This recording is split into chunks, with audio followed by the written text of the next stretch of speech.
ఈ మూవీలో సీన్ చూడండి. ఏంటంటే తనకి యాక్సిడెంట్ అయ్యింది. యాక్సిడెంట్ అయిన తర్వాత ఆ మనిషి తెలుసుమాట ఆవిడకి. కానీ మర్చిపోయారు యాక్సిడెంట్ అయిన తర్వాత. సో ఇదేమైనా అవుతదా రియల్ లైఫ్‌లో? ఒకసారి సీన్ చూడండి.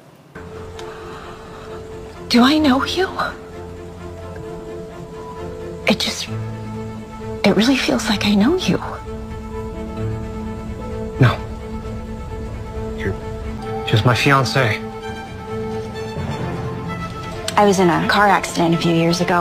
Spent a month in a coma, and when I woke up, so ఎందుకు ఇలా అవుతది? నిజం లైఫ్‌లో అవుతది. దీన్ని రెట్రోగ్రేడ్ ఎమ్నీషియా అంటామట. యాక్సిడెంట్స్ అయినప్పుడు కొంతమందికి యాక్సిడెంట్ ఎలా అయిందో కూడా తెలీదు. జస్ట్ బ్లాంక్ అంతే. సో ఆ నిమిషం రికాల్ చేయలేరు. సో హెడ్ ఇంజరీ, బ్రెయిన్‌కి ఏమైనా గట్టి తగిలినా కూడా ఇలాంటి రెట్రోగ్రేడ్ ఎమ్నీషియా వెనకాల పాస్ట్‌లో ఉన్నవి మర్చిపోవచ్చే ఛాన్స్ ఉంది.